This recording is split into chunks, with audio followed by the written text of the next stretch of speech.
अस्सलाम वालेकुम। मेरा नाम डॉक्टर अहमद अली है। मैं कंसल्टेंट थोरेसिक सर्जन हूँ। आज हम बात करेंगे लंग कैंसर स्क्रीनिंग पे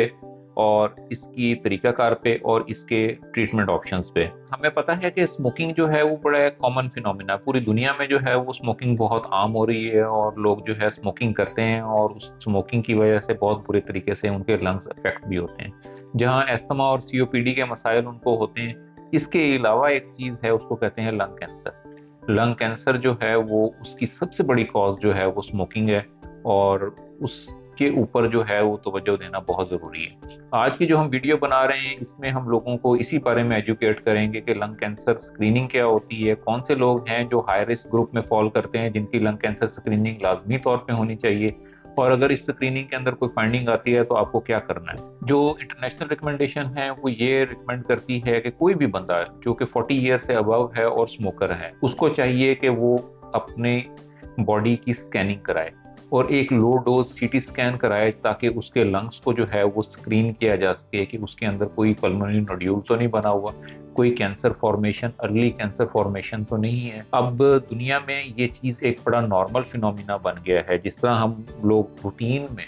अब लोग जो है इस चीज़ पे सेंसिटाइज हुए हैं कि रूटीन में वो साल में एक दफ़ा या दो दफ़ा अपना जनरल फिजिकल एग्जामिनेशन कराते हैं, बेसलाइन टेस्ट कराते हैं, ये देखने के लिए कि आया हमारी सारी चीज़ें ठीक हैं, कोई हमें बीमारी जो है अंडरलाइन चल तो नहीं रही जिसके बारे में हमें कंसर्न होना चाहिए और हमें उसका ट्रीटमेंट लेना चाहिए। इसी तरह लंग कैंसर के ऊपर भी अपने आप को जो है वो अवेयर करना और उसके लिए जो है अपने आप को जो है वो स्क्रीन करना ज़रूरी है। जो लोग 40-45 ईयर से अबव हैं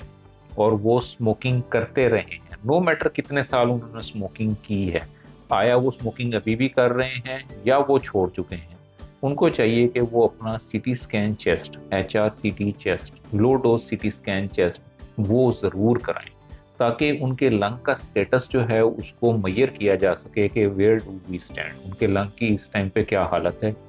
आया उसके अंदर कोई परमानेंट चेंजेस आई हैं स्मोक की वजह से, आया उसके अंदर कोई नोड्यूल फॉर्मेशन तो नहीं हो रही, कोई अर्ली कैंसर वाली चेंजेस तो नहीं आ रही। इन चीज़ों को स्क्रीन करने का फ़ायदा क्या है? इन चीज़ों को स्क्रीन करने का फ़ायदा सबसे पहला ये है कि अगर तो आपकी लंग के अंदर कोई परमानेंट चेंजेस आ रही हैं तो ये चीज़ आपको इंसाइट देगी कि आपके लंग कितने डैमेज हो गए। इससे लोगों को स्मोक जो है वो छोड़ने में भी मदद मिलेगी। जो लोग अपने लंग के हालात देख लेंगे वो स्मोक को तर्क करने की तरफ ज़्यादा चले जाएंगे, कन्विंस हो जाएंगे कि उनके लंग्स जो हैं वो इफेक्ट हो रहे हैं और इसको स्मोकिंग बुरी चीज़ है और स्मोकिंग को छोड़ देना चाहिए। दूसरे नंबर पे फ़ायदा ये है कि अगर उनके लंग्स के अंदर कोई कैंसरस चेंजेस आ रही हैं और वो अर्ली कैंसरस चेंजेस हैं तो वो अर्ली कैंसरस चेंजेस भी सीटी स्कैन के अंदर पिक हो जाएंगी और वो ट्रीटमेंट की तरफ चला जाएगा और पेशेंट जो है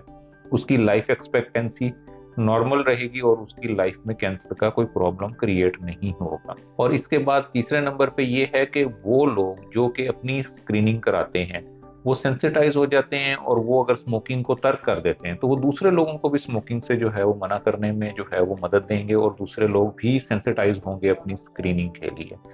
तो आज जो हमारा मैसेज है वो ये है कि जो लोग स्मोकिंग कर रहे हैं और 40-45 ईयर से अबव उनकी एज है, नो मैटर मेल हैं फीमेल हैं या फिर वो लोग जो कि 45 से भी ऊपर चले गए, 60-70 ईयर्स ऑफ एज में हैं लेकिन उनका स्मोकिंग का कांटेक्ट रहा है, फर्स्ट हैंड स्मोक करते रहे, या फिर उनका जो है वो रूममेट या फिर उनका जो है साथ वाले डेस्क पे बैठने वाला बंदा या फिर उनके दोस्त जो हैं वो हैवी स्मोकर हैं, इसका मतलब है कि वो सेकंड हैंड जो स्मोक है वो इनहेल कर रहे हैं। इनको पैसिव स्मोकर्स कहते हैं। अगर वो 40-45 ईयर से पैसिव स्मोकर भी रहे हैं तब भी उनको अपनी जो है वो लंग स्क्रीनिंग करानी चाहिए, ताकि उसमें कोई भी अगर चेंज आई हुई है तो वो अर्ली पिक हो, अर्ली ट्रीट हो और आपकी लाइफ जो है वो नॉर्मल तरीके से आगे चलती रहे। सिटी स्कैन जो है वो अब